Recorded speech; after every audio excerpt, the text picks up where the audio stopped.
Welcome to the Trader's Edge. I am Jim Iuorio. That's Bob Iaccino. Thank you guys for joining us live. This is, by the way, once every quarter, it always seems to happen on a Wednesday that we're like real journalists and we get to report live NVIDIA earnings. No, we're so not. Again, we're not real journalists. Just, are you kidding me? It's just no. But I did write in the newsletter, the unfilteredinvestor.com newsletter last weekend, that I thought the price action in the NASDAQ, and what I'm referring to is it following Bitcoin and cryptocurrencies lower, which I believe was a real thing. And if you look at charts, it matches up.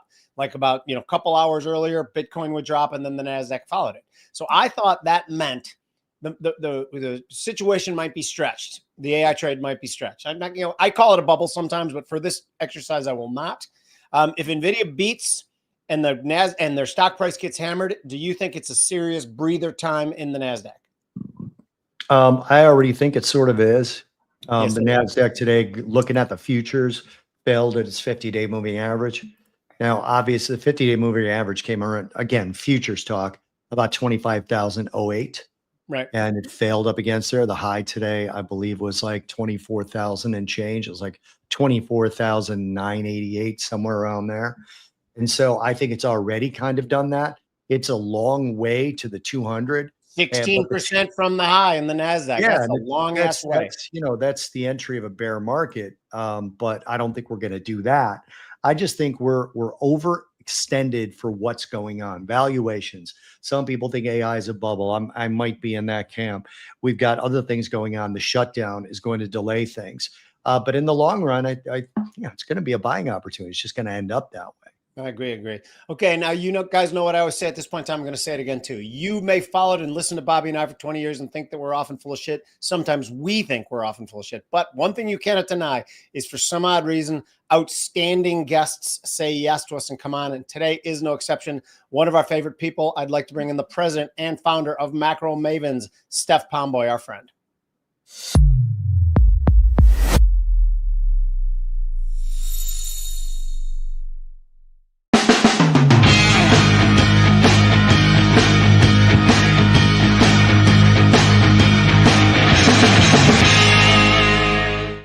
Okay, the first question we got to ask, because this goes to your credibility and goes to how much you know about other people's cultures. What does that W mean? Do you know? Oh, dear God. You don't know, do you? Gosh, I hate you so much right now. Oh, my God. No, I have no idea. Like when the Cubs win for the last 100 years, they put the huge W flag so the people on the L driving by, flying by, can see the W, know the Cubs won. It started decades and decades ago. Have you spent any time in the lovely city of Chicago? I haven't. I have not. You should. Now's not the time to do it. I'll tell you that. Yeah, no. I definitely wouldn't be coming anytime in the next several months. That's right. Yeah. No, it's mid-June through mid-August. I meant the last few years stuff, October, but winter, that too. Yeah. Oh, yeah. He was talking about dodging bullets. Yeah. The blue line is how I get to work. And I wrote a whole thing on it on Twitter about it's a traveling homeless encampment. And just 2 days ago, someone lit fire to a woman, doused her in gas, and lit fire to her on my train. I wasn't on the train. I don't take it anymore. And by the way, that was like the least surprising thing I'd read all day. That is the blue line. Chicago is totally messed up. You're coming to us from the mountains, right? No, I am now back in sunny Florida. Oh, I'm a year-round summer girl, so I do winters at the beach and summers in the mountains. Fantastic. Why not? We started spending more time in Florida, and then I took a gig coaching high school basketball with my niece. So that takes up the winter here. I'm gonna be freezing my ass off, Bobby. Yeah, Steph, no, not for me. Actually, since you're in Florida, I know you're actually, correct me if I'm wrong, you're not homestead in Florida, right? No, I'm homeless in Florida is what I Yeah.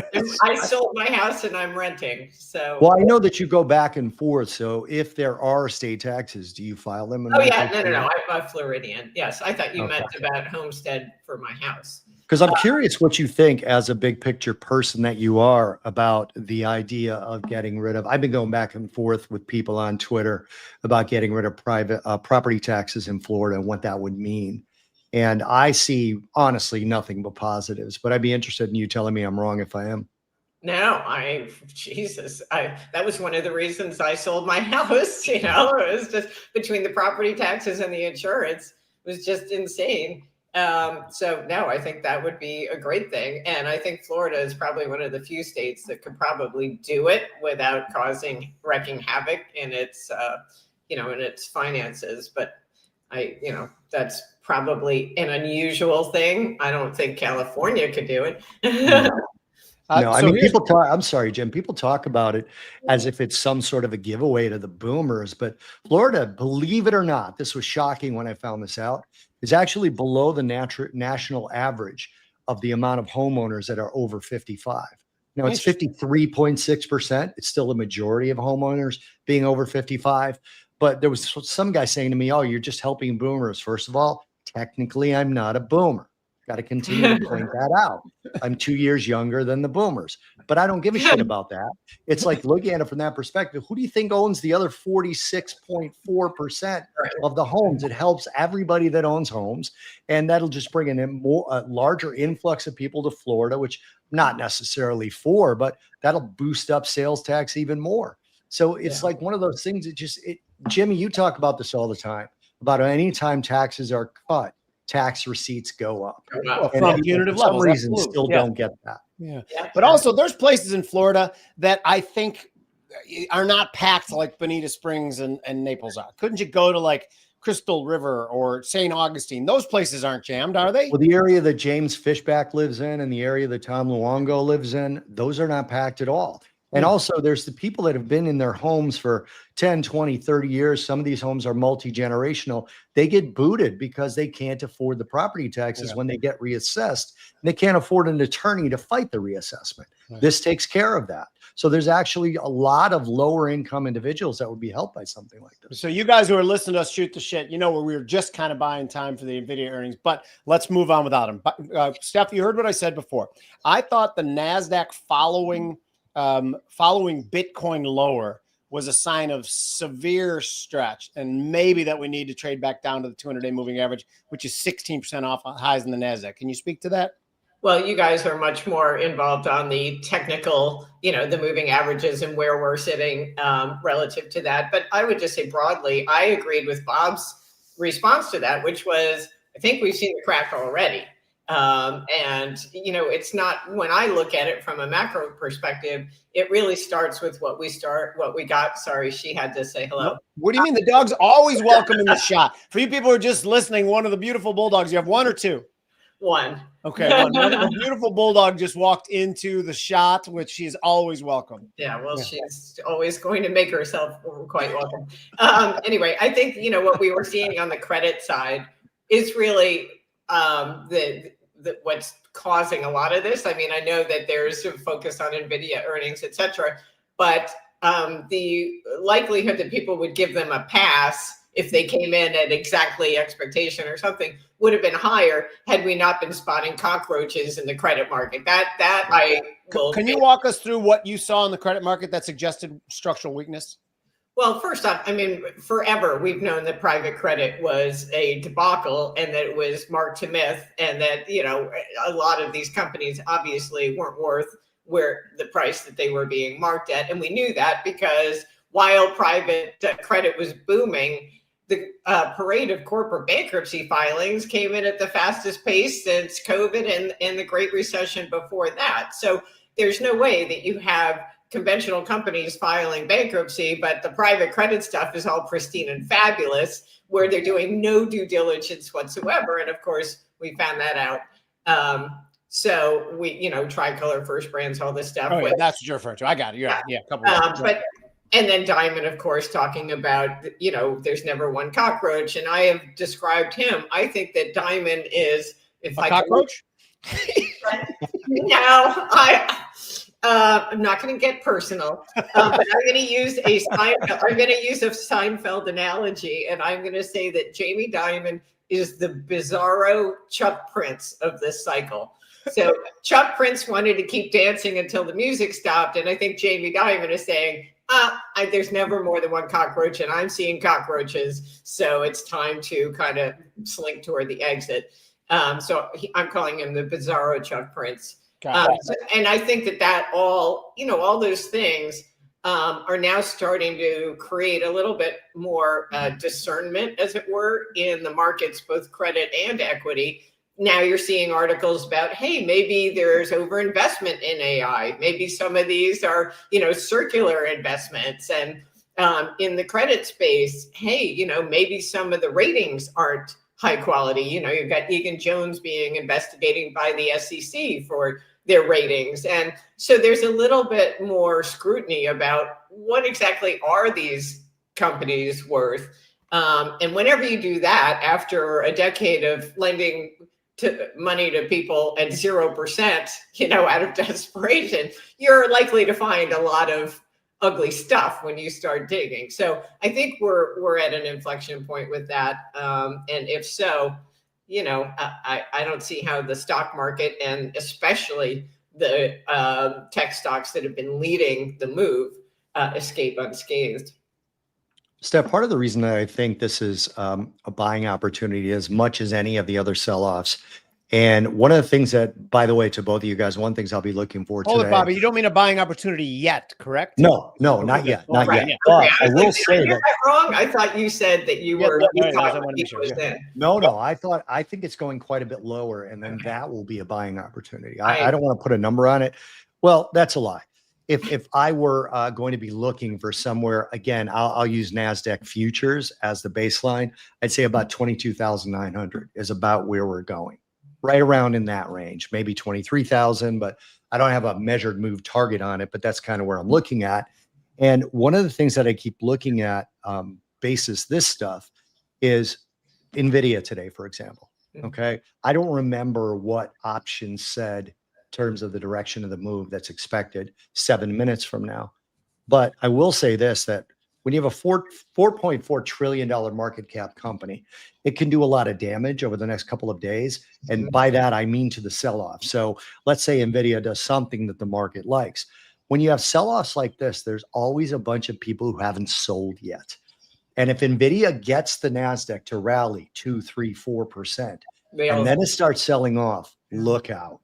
I mean, that can get really, really ugly. And by ugly, I mean, again, 22,900 or so. Do you see anything in that analysis that's wrong? Or well, no, to that point, I was just going to say, I'm sure you saw the B of A fund manager survey that just came out, where they talked about the fund managers were now very concerned that there had been overinvestment in AI and, thinking maybe this thing had jumped the shark. So there was a huge increase in that. And yet in the same survey, their cash positions are at almost all-time record lows. So, like you're saying, Bob, these people haven't really sold yet. And so they're waiting. I agree with that. I think there's probably a lot of money waiting to see that could pull the trigger. So here you mentioned problems in credit markets. And I think that, again, when we start to see stress, it usually always shows up in interbank lending first or so what chart do you have? What indicator do you have up that you look at every day to say to yourself, is it happening? Is it all beginning? What do you think is the best way to look? Well, the hard thing is that the weakest link in the chain is private credit, and there's complete opacity there. So you can't. That's why I hate it so much. Right. That's why I'm asking this question. Right. So, but you can look at the stock prices of Ares, KKR, Apollo, BlackRock, all those firms that are exposed. But what I've been looking at is trying to look at the appetite to buy more paper. So I'm looking at the league tables and specifically levered loan issuance, because that's sort of the easiest thing to look at that you can watch on a daily basis. That kind of, you can probably extrapolate what's happening in levered loan is probably happening tenfold in the private credit area. And so levered loan issuance had been, going full bore. And then we got to November with the cockroach sightings. And so far this November is the slowest November for issuance since at least 2014. That's as far back as it. So you're going, and you'll recall in 2014-15 was when we had the last corporate credit bust. You had a massive spike in spreads and yields. And it was really kind of a hangover from the energy bubble bust that happened in 2013, 2014. So that was the last major corporate credit bust. So when we're looking at the weakest levered loan issuance since that period, or it's actually worse than that period, people are starting to become risk averse. And maybe it's just a temporary thing. Maybe we'll have a Santa Claus rally and December will be great and they'll be, opening the doors and lending money like sluts all over again. I don't know. But right now, this is different. Way to wind that in. That was a good one. Anyway, so here's my question then. People who have been around a while, every time we start to say this clouds are gathering, people think in terms of 2001 and 2007, 2008. I think there's big differences. When the problem was real estate and the problem was every stripper owned 5 homes on speculative basis, which actually was really the story, that works itself out. Sluts and the strippers. Sluts and strippers. Tune in our show. It's ratings week, so we're going to talk sluts and strippers on. Exactly. So my point is that everybody like us thinks in terms of, oh, is this the big one? And it's never really the big one, except for those 2 times when it was the big one. Do you see enough of levered up in anything that could just drop the absolute bottom out of it and create like a, absolute destruction of the economy in general and the markets to follow? Oh my God. Well, I mean, if the stock market reverted to anything resembling normal valuations, it would be worse than 2008. Okay, so tell me this. So do you think I've been arguing this for a long time, and then I'll let Bobby have the next question. But I've been arguing that 60% of the non-asset holders are shit out of luck. All they got is higher grocery bills. The 30% of us who own the assets have been inflated through the roof, and we're spending money like drunken sailors who became politicians. That's just too long a thing. But anyway, so if we destroy the price of the stock market, everything just dries up. All the spending just dries up, right?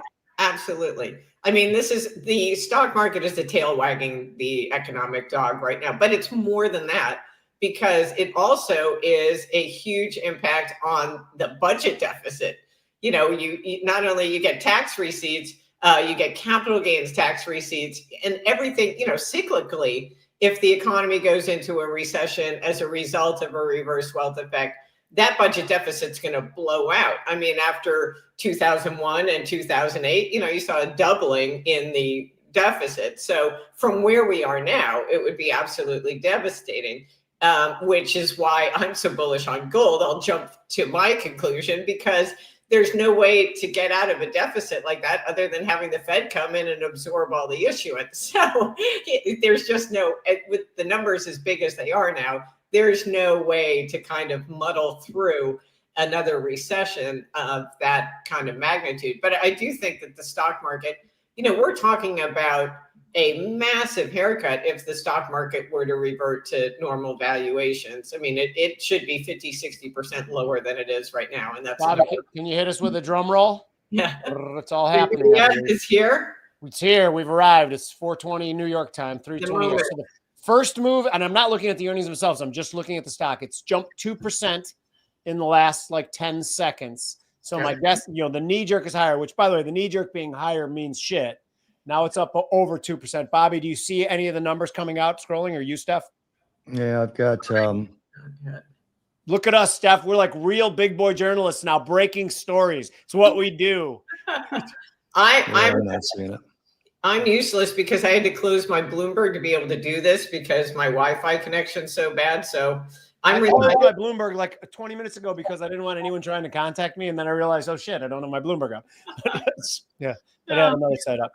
Yeah, I'm not seeing it, but I am seeing NASDAQ futures rally. So 3% rally in NVIDIA itself. It's trading at 192.88 right now in the aftermarket and rallying 3.5% higher. So, they did something good. Polymarket had it as a 92% chance that they beat. And remember, for you people watching, what we were looking at again, and this is going to take 2 hours, 2 days to figure out what the effect's going to be. Yeah, because this means nothing to me. The initial wake.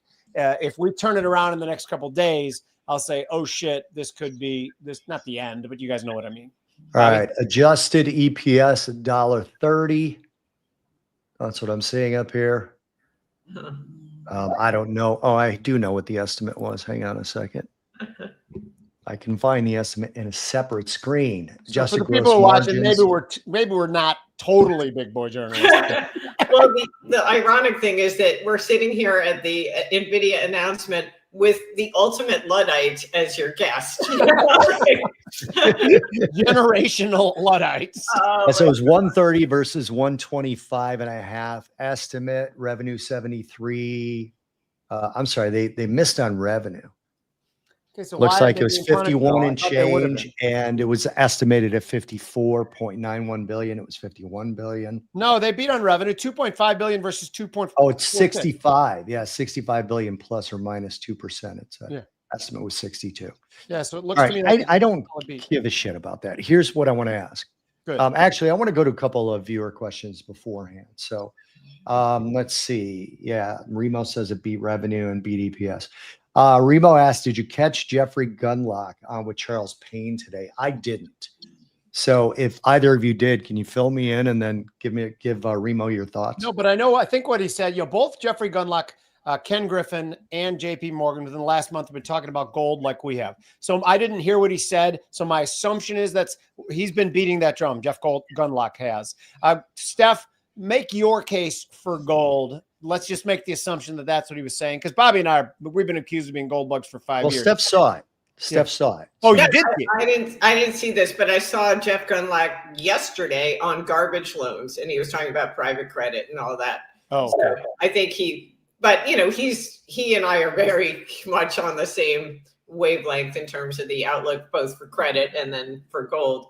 But my view for gold is just basically what I stated earlier, is that whether we have a recession or not, I don't see how there's any way for us to finance these deficits without the Federal Reserve eventually expanding its balance sheet. They did this neat little trick at the last FOMC where they announced that they're going to stop the runoff of the balance sheet, but they're stopping the runoff for treasuries. They're going to continue to run off their mortgage-backed securities. And what they're going to do with the proceeds of those mortgage-backed securities is recycle them in T-bills.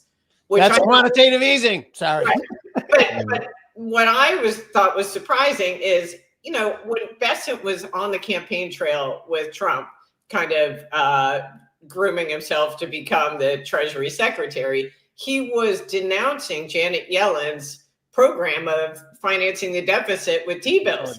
Yeah. And then he got into the job and realized, shit, I'm screwed. The only option, right? There's no other option. And so here's the Fed now going to absorb that front end issuance by taking the maturing MBS and recycling that into T-bills, which is fine for the time being. But I think it's just a matter of time before the Fed has to expand its balance sheet and start buying across the entire curve. Because since September 17th, when the Fed first cut rates, no interest rates have come down other than the Fed funds rate. The 10-year yield is exactly where it was on September 17th, maybe even 2 or 3 basis points higher than it was then. And corporate yields, same thing, credit card debt, mortgage rates, whatever. So there's no relief coming from monetary easing right now. So they're going to have to give up on pulling the Fed funds lever because it's broken and start enlisting the balance sheet to do what the Fed funds rate can't. And I think that's what gold is sniffing out already. If you overlay gold with the Fed's balance sheet, it leads it. I know that people think this is ridiculous, but it leads it by like a year to a year and a half. Gold is a long leading indicator, and it's anticipating the next big expansion in the Fed's balance sheet. So that's why I own it. I think there's no way out. And I look at these, a foreign central bank dollar recycling or lack thereof. We got another TIC report yesterday, and it showed further central bank selling paced by India this time. So we've got a big hole to fill, and there's only one entity that has the capacity to fill it. Yep. I want to throw up another question from Widge, and it's interesting based on what you just said. As Widge says, can we judge where we are in the markets by the number of people that go on financial media to tell us it is not a bubble? This is the only financial media you should watch, Widge, is this kind of media, not just us, but this kind of media. And the reason I say that is because everybody that goes on your CNBCs and all that other crap, they own the thing. Just now, Right. Jensen Huang's quote was up there saying that he gave really good guidance proving it's not a bubble. That okay. I'm 6'2". Prove me wrong right this second. It's just not. Guidance, it's stupid. right. Go ahead, Steph. Yeah, no, I totally agree. I guess I'm refreshed with that question because normally I get this pushback that I'm a perma bear and I'm always negative and I always decry everything as a bubble when it's not. And I'm going to issue a self-defense, even though no one required me to do it. And that is, I've been touting gold relative to being invested in what I thought was an overvalued stock market. And everyone says, well, you missed out on the stock market rally without paying attention to what gold's done. And if you look at gold, it has massively outperformed the stock market.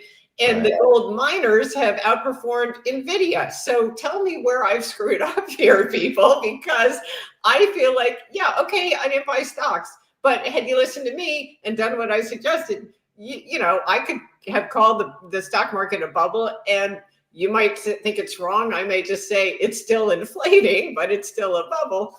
And, you're better served to protect yourself with the hard assets. So time out. Luis, can you put the banner up? This is the time in the show where I run the commercial for our sponsors and our friends at Tradier. Tradier Pro is an options trading and options analysis platform that we've talked to people who've been trading options for decades and those who are new to the game, and they all love it. They all say it is of incredible value. And the good news is you guys can get it for 3 months for free. All I have to do is scan that code. There is no obligations at all. Do it because you're interested in the platform, or do it as a favor to us to support us in the show. We appreciate it very much. Thank you guys for watching. Thank you guys for supporting us. And now back to the show.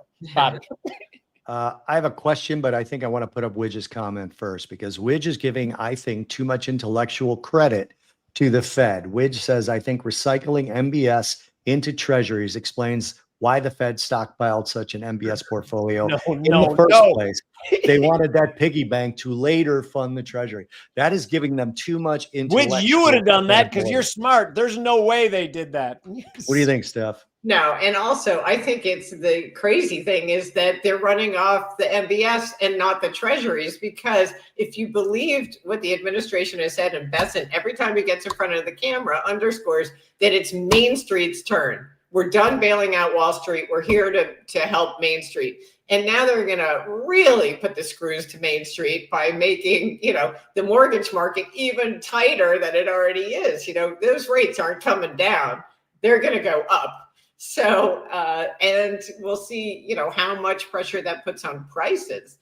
So that, Widge, by the way, I wasn't trying to, not I usually agree with you. I think you are so smart that sometimes you're thinking other people are that smart too. And I do not believe they are Widge intellect. By the way, our audience members, Steph, come at us with questions that are so involved and deep and complex. It's like, holy shit, who are you people? I love it. But you're so right. You should never underestimate the stupidity of the members of the Federal Reserve. Never underestimate the stupidity of a bunch of guys with PhDs. And I don't call them monetary magoos for nothing. These guys couldn't see, the nose in front of their face. I have a PhD, but what it stands for is filthy. So I'll save it for another conversation. Okay, good.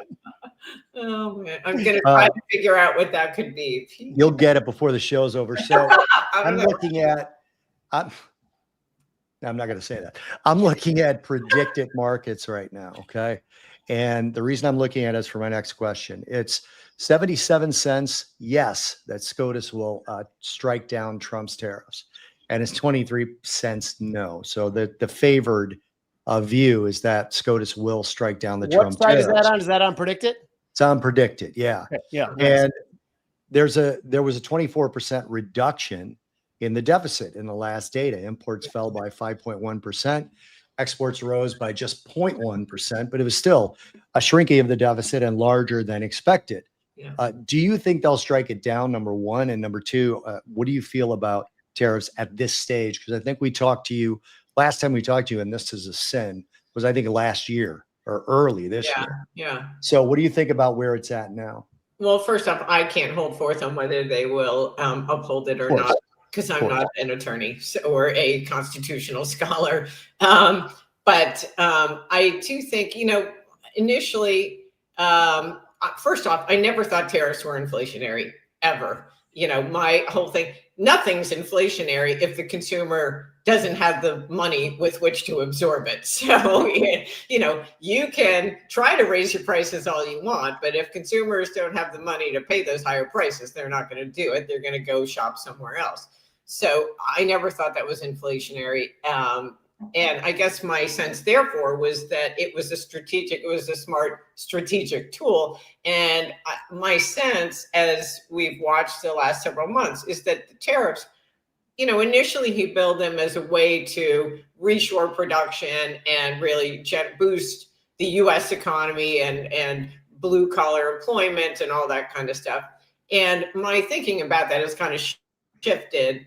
And I think maybe this is the argument they'll make before the Supreme Court, is that this is much more about national security and geopolitics than it is the U.S. economy per se, because he has wielded that tariff cudgel as a means to create these deals with sort of antagonistic countries around the world and to broker peace accords and to basically shore up the national security interests of the United States, be they related to energy, resources, rare earth resources, whatever it is. He's using tariffs as a national security carrot and stick rather than necessarily to boost the economy. That's my sense. That's the number one priority. Can I add something to that too? Because I get argued with all the time. Are like, oh, I thought you were, a free trader. Well, of course we are. I'm a free trader. Free trade would be the optimal situation. But they're tariffing us. They're tariffing the shit out of us, manipulating their currencies. The manufacturing going to China and Southeast Asia, that should have taken like 40 years. Instead, it took 15 years because of what they did to accelerate it. We all of us are of the tree of, Hayek and Friedman. We are not people. We are not crazy protectionists. But if you use it as a bat to get people to the table and it works, then more power to you. Yeah, people are not looking at it right. Yeah. But you think the entire objective was to never actually have tariffs be a long-term thing? Like, they're going to throw out the threat. We're going to threaten you with tariffs, and you're going to retaliate, and we'll go back and forth and back and forth. And finally, you know what they'll say then? They're like, well, then Trump comes on. He says he loves tariffs. Yeah, he says those things. Right? Okay, it's part of what he does. Like, have you ever been in a negotiation? I'm perfectly fine with keeping them on forever, right? Yeah. I want to play poker with these people because they just have no idea. It's really similar. My dad used to say to me all the time, I'm anti-violence, but don't touch my stuff. Yeah. How about it's that kind of a thing. Of course, we're anti-tariffs, right? But it's ridiculous when you're not on an even playing field. It's just silly to take a stance like that. You can't be theoretical in a real world. Yeah, absolutely. Yeah, that's a good way to say it. Can we talk about some other? So here's my assumption. Let's go first. Hit banks. So based on what you said before, problems developing the credit markets, which I agree with you. There was a time where I thought, okay, maybe they're gonna ease on the short end and they're gonna steepen out the curve, and maybe banks will kind of like that if they tip their head and wink. There's no reason to buy banks in your mind right now. Well, I thought you'd get a curve steepener as well, and that might help the banks. The problem is that the same argument was made going into the global financial crisis, and of course, if you have a credit bust, the losses are going to overwhelm any benefit from net interest margins. And now you've got the double whammy that while private credit has mushroomed in the space that would have been accomplished by the banks, were they not strangled by all the regulations, the banks are still connected to it because they're lending to all of the non-bank financial institutions that are making those loans. They've got, $1 trillion plus in loans to non-bank financial institutions. And that number has absolutely exploded just in the last couple of years. So, that lending is, last in, first out. It's the crappiest crap that just got done, as in the face of higher rates. So I think the banks this will all reverberate through the conventional banking system to the chagrin of everyone who insists that it won't. Yeah, I got you, Bobby. What do you think the next step for the Fed is then? Do you think they're actually going to, let me rephrase the question. Are they using the lack of data as an excuse to not cut right now? This is funny, by the way. It's time for Main Street I assume Main Street is a new AI startup. Anyway, back to the question. Do you think that this is just an excuse for them to pause as we get into the holidays? Do you think they actually should cut or not? What's your whole view on that? Well, I'm, getting back to Hayek, I'm one who doesn't think that the Federal Reserve should exist as an institution, and that they have basically proven that they do more harm than good at every turn. So they've already screwed it up. They never should have raised rates in 2022. They certainly shouldn't have cut rates in October of 24.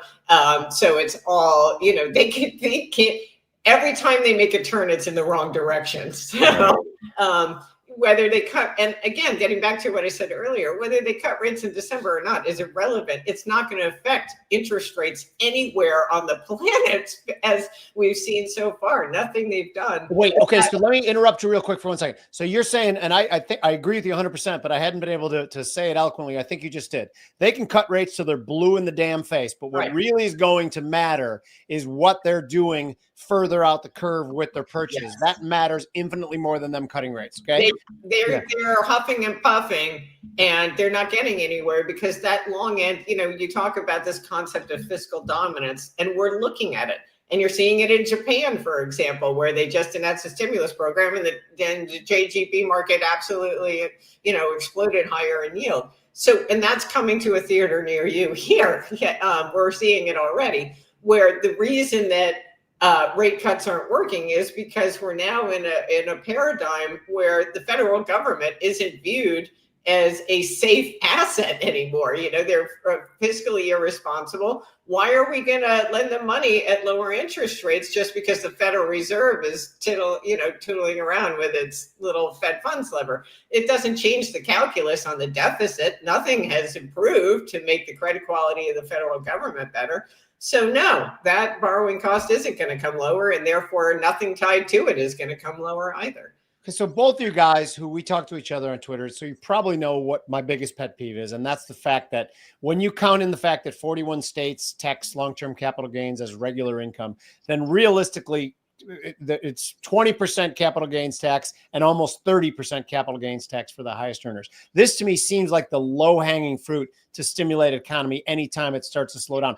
I actually think it is what contributes to bubbles. I don't like to sell stock to take any sort of tax event ever. And I'd rather hedge it. I'd rather play with it. I think that if we made the capital gains tax around 6%, people would nimbly and efficiently get out of inflated assets and direct capital into the right places. What am I getting wrong? How big a deal is it that they're being stupid and dragging their feet on cutting capital gains? Well, they can't afford to because they need the revenue. So, okay. But don't you think that cutting back capital gains tax could encourage people to make more transactions in the short term, at least boost revenue? I would agree with that, but you have to argue the Laffer curve argument to a bunch of people who, even though Art Laffer has been proven to be right time and time and time again, insist that it's a sop to the rich. I mean, you're going to encounter that argument, So yeah, and I do. Politically, it's a loser. And I'm sure that, even Trump realizes that. But yeah, I mean, absolutely. And talk about, this is the same concept as unearned income. Well, where the hell did the money come from that I invested in these assets? Like, yeah, heavily. Yeah. Yeah. Bobby? So then what is okay, this is almost a political question. I almost hate to ask, but I want an economic answer. What's the solution to what everyone is saying is the affordability crisis? I know, from a typical supply dynamic side, what the answer is. Right. From a political side, is it literally it's obviously more supply, but is it talking about housing or in everything? What's that? In housing specifically you're talking about or no? No, I'm talking about, food and all that has gone down, but not as far as people wanted to see. I'm talking about what's winning elections in ridiculous places like New York City, where they talk about the government is going to come in and help with affordability. All three of us know that is not something that can happen. Right. But now they've sort of dragged President Trump into saying, no, we're doing great on affordability and we're going to do more. It's like, to me, it's cut regulations. What is the political solution from an economic lens, or is there none? Well, I mean, the economic solution is lower home prices, let the market clear. The problem is in theory, the market should be able to clear on its own. But the mortgage rates are holding it up. So I think that's why they're proposing things like portable mortgages or 50-year mortgages or whatever. And obviously, I don't know how you make a mortgage portable. That's what I was going to ask you. Do you have a mechanism for that? There's no No. mechanism. And actually, I talked to one of my clients who's, does nothing but financials. He's a hedge fund guy and he does nothing but financials. And he was like, you can't legally, there's no way that you can say, 112 Cordova is suddenly that mortgage is now going to, whatever Barcelona. It just doesn't, you can't do that. But there are ways that they're talking about you'd be able to transfer the mortgage to the buyer. Now that might be something that kind of loosens up the market a little bit to do that, to make it, because it's the same collateral. You're talking the house doesn't change. You're just the owner. And, maybe they have to tweak some of the terms based on the financial situation of the respective buyer. But that would probably be easier to do than this whole portable thing. And a 50-year mortgage, I don't think that accomplishes anything whatsoever, except to burden you with debt for even longer in your lifetime. So I don't know. I mean, my answer is just, yeah, you want to get more supply. I mean, we may get what we're wishing, which is if the institutional players flush out, if there's a credit bust and they all have to liquidate all their portfolios, you could see a lot of properties get marked down very quickly. That's not a positive, but it would certainly provide some relief in the form of lower prices in certain markets. I just want to put something up there. I don't have a question in this, but you guys can comment at will. Our friend Edward McKernan put on Twitter right now, AI bubble not, and he's obviously pointing to the rally in NVIDIA. Now, Luis, you can take that off. We can see we're the relevant people here, Ed, Jim, and myself on the right-hand side of the screen. But I just want to say to Ed, and I want you guys to comment as well. Luis, you can, well, actually, I can remove it. By the way, Steph, Ed is our pal. He's really, really smart in ways of tech. I mean, he's, not one of these. I mean, he's a smart guy, so he's coming against us in that. By the way, did we lose Bobby? That's finally a dream come true. So I will comment. Oh my God. I hear him. Don't you hear him? Oh my God. That's too Ed, I believe that, again, I'm not saying that the bubble is about to burst. I've been saying that it's in the early stages of bubble creation. I've also been saying that if NVIDIA did not hold gains and started heading precipitously lower, it could be an indication of deflation time, maybe not busting time. Bobby? I just wanted to say this because I know Ed's still watching, and instead of deleting the screen, I deleted myself. So which we appreciate. Showing my age on the screen. Yeah, showing my age is my favorite thing to do on this show. No, I just wanted to say that a stock going up does not prove it's not in a bubble. As a matter of fact, it's sort of the opposite. Exactly. So the stock continuing to go up without necessarily the valuation that justifies that actually is part of the reason it could be a bubble. Doesn't mean it is. I'm so glad you said that. I listened to a dissertation by Charles Payne, who I love, yesterday, with some guy on, and he was saying, all these people who have been talking about how overvalued certain stocks are, well, they've missed it. Because if they were overvalued a year ago and the price just keeps going up, so they're not overvalued. And I was like, no, that's not. It's like saying houses get more affordable when the price goes up. Right. By the way, it's interesting because from an investment thesis, I think we've eliminated banks, and I agree with you. Normally, in a time where I think the Fed's going to boost up their balance sheet and M2 is going to go through the roof, is that real estate would be something to own. But real estate might be a little tainted as well. So basically, we're just landing the needle on precious metals. Correct? I got one other thing for you, and good. This is my new favorite, and it really fits into the NVIDIA story because nobody's talking about. Well, I mean, some people are talking about energy. But if you're bullish on AI and you think it's the internet of this cycle, which I believe it is, it's just there are a lot of companies that may not exist in a few years, but I think AI is here to stay. It's only as good as the energy required to power it, and we're precious short on that energy. And the producers of it, their stocks are so cheap.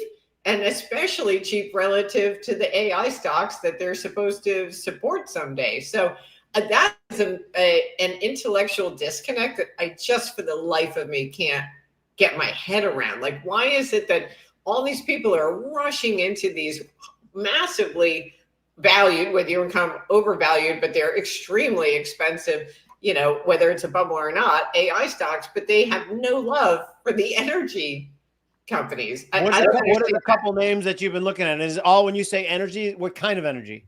Well, I'm just all in on every form of it. We need it all, so Nuclear, I'm just nat gas. Yeah, right. Absolutely. Yeah. Nuclear and natural gas, electricity, all of it. You need everything. So what's the best coal play? Do you have any? Absolutely no idea. No. Bobby, do you know anything if you think what tracks coal? Is there companies that I've never made that. No, I've never looked at it. If someone knows, this is one of the areas where Jim and I had a disagreement within our larger agreement, where we both think that gold kind of needs a rest. And Jimmy's been hedging it, and I have not, to Jimmy's profitability lately. But I'm just keeping it, and I'm thinking about adding more. And part of it is because of what I see going on in the equity markets. I'll make a wager, a very small wager, like maybe a British pound. To anyone, I think Nvidia will be negative versus yesterday's close by the end of the week, despite what happened today, because the pressure. People got to get out, right? What's that? There's people who prepped for this and now want to get out on, and then we'll head to this. We've seen it a million times. The sell-off we've seen in gold almost directly coincides with the probability of a December rate cut dropping. The rate cut went from around 96% on October 13th. It was 50% today. And then after they announced that they were going to delay the October non-farm payrolls data, it was not going to come out in the originally announced time. It went back down. And then, of course, the FOMC showed division on the rate. I think they'll get right back on that rate cut train pretty quickly, because if there wasn't weakness in the labor market before, with the shutdown, there'll at least be weakness in consumer spending. Now, here's the reason I think that, and you can both scream at me if I'm wrong. People are going to get their back pay, but you can't buy the steak you didn't buy a couple days ago.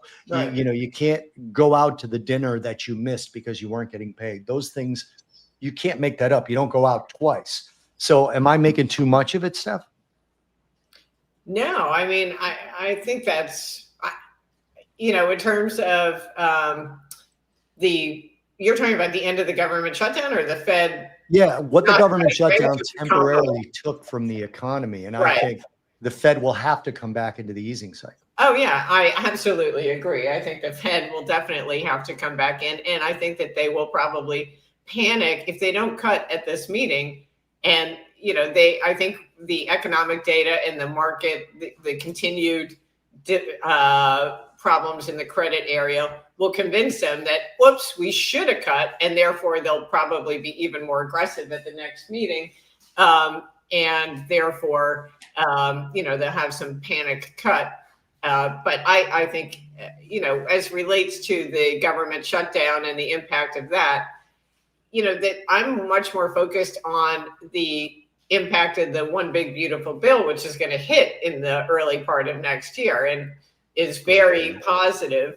So if we can make it somehow between here and, March of next year, when people get massive tax refunds and all their, withholding is adjusted and their incomes really see an increase, then we're in a different ballgame. But, that's a long way between now and then. By the way, do you guys have AMD and Micron up on your screens too? Did you see the move? Almost equal moves to NVIDIA up in the aftermarket too, 3% up for each of those, if I read it right. You guys know the Kobayashi letter? Yeah, sure. Yes. He just released something 6 seconds ago. He said, this kind of rhetoric is unheard of in an earnings release. NVIDIA founder Jensen Huang said that sales are off the charts and GPUs are sold out. He also adds AI is going everywhere, doing everything all at once, all in the press release, not on the earnings call. Strange stuff is happening with this particular stock. Yeah, it's weird. It's weird. We have not heard rhetoric like that before, ever. That is quite amazing to me. Someone just said, because normally in the earnings call, they try to, to temper expectations a little bit and then try to beat the shit out of earnings when they come around again. Right. I'm just amazed by this. But so here's I'm changing what I'm looking at. I've told people for a week that I'm just looking at NVIDIA. If it goes up and then it turns tail. But I'm throwing AMD and Micron too. Who are the chip makers, even the tier 2 Kirkland brand? Do you know? Bobby, who do you got? You could look at Broadcom. It's not a chip maker. Broadcom, but it's involved kind of. Yeah, it's involved. It's not a chip maker in the true sense of it, but it's also up. Let me measure what the aftermarket is up from its settlement. It's up about 2% right now. Yeah. So you're looking at the whole space. I mean, the NASDAQ was up about 0.4% when the news came out. The futures are now up about 1.35%.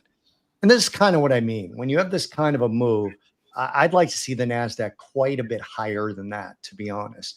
And it still is not, it doesn't look to me like it's going to get back above its 50-day moving average, at least at this point. So the futures are where you see this stuff. I've said that for years. The futures are where you see the actual movement because the hedges are included in the trading, right? Mm-hmm. And that's where the hedges and the speculators are. So it balances out to me better than the actual indexes do. Did you guys have a reaction to Michael Burry and his? He's correctly predicted 50 out of the last 2 bubbles, right? And again, he in The Big Short and what he did was amazing, and the math behind it was amazing. But he's also told us a million times that the bottom's falling out. So I don't. Yeah. Should I listen to him more? What do you think? No. I thought it was interesting that he, is basically shuttered the fund or Yeah, he said, if you guys want to play, you guys play, but this is too expensive a game, right? Yeah. Steph, do you have any other topic you want to hit before we goodbye him?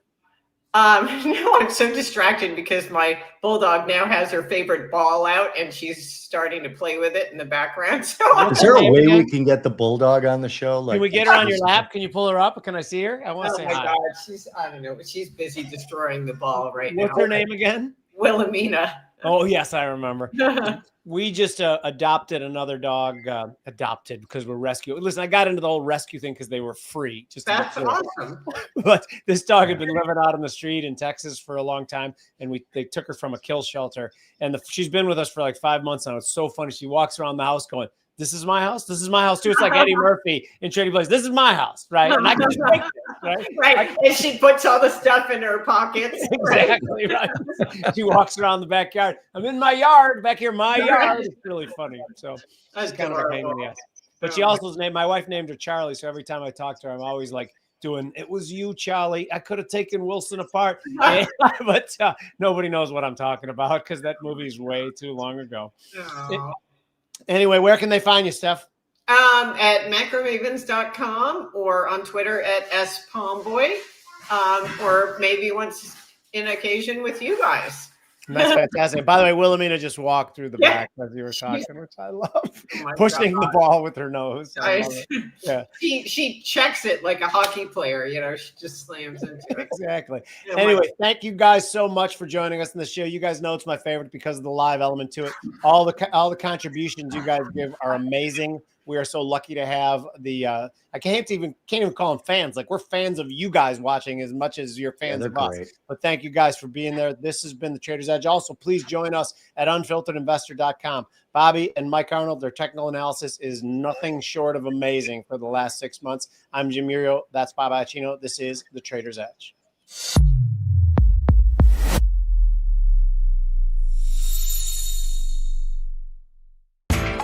You know how the financial world goes. Here comes the buzzkill.